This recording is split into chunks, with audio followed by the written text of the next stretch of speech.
By the beginning of 1720, France was in the grip of a mania, the Mississippi Bubble. But the man responsible, the renegade Scots murderer and gambler John Law, who'd risen to become master of the entire French economy, was about to discover an inviolable law of finance. Trees don't grow to the sky.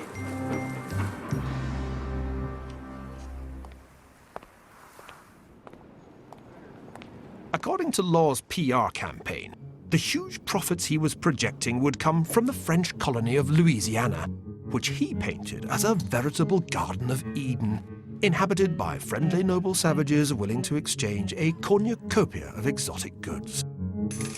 These would flow to France through a new city at the mouth of the Mississippi, New Orleans, named to flatter the always susceptible French regent, the Duke of Orleans.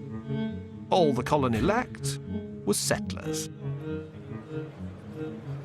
Grasping that Frenchmen were more interested in stock market speculation than the hard graft of colonization, Law launched a recruitment drive in the Franco-German borderlands. Several thousand bold Germans signed up and set sail to the promised land.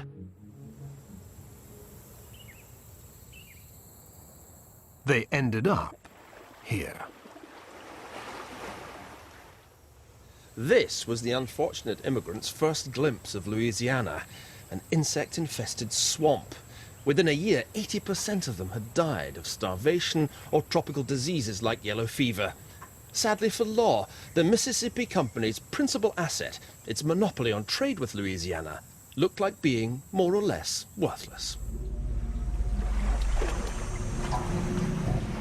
As the inscription on this Dutch cartoon put it, "This is the wondrous Mississippi land, made famous by her share dealings, which through deceit and devious conduct has squandered countless treasures.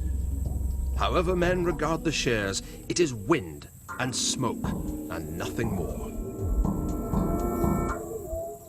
to Law, economic success was all about confidence. But this was a confidence trick.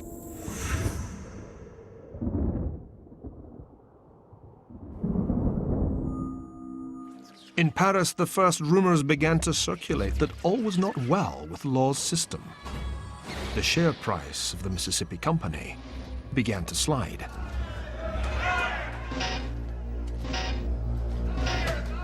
In a desperate bid to avert meltdown, Law called on the Duke of Orleans to cut the official share price from 9,000 livres to 5,000.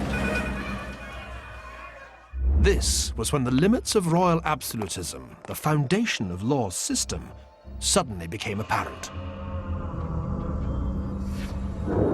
Within weeks, the share price was in free fall.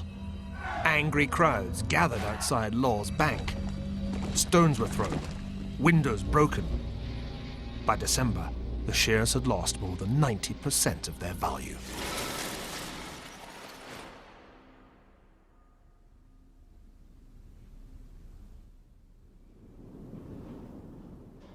This French map from 1730 gives an absolutely wonderful visual representation of the world's first stock market bubble. Here at the top is the goddess Fortuna pouring down goodies from her horn of plenty. Here are the happy investors receiving their shares in the Mississippi Company from flying cherubs. But down below there are some other cherubs chopping up the shares beside a shattered printing press, and there are two more cherubs blowing bubbles. To the right, there are four very unhappy-looking men, one of whom is preparing to commit suicide by falling on his sword. As if pricked by a sword, the Mississippi bubble had now burst. It was at this moment that Law, vilified by the French people, fled the country. He never saw his wife and daughter again. He spent the rest of his life in Venice, dividing his time between writing long, self-justifying letters and gambling. He died in 1729.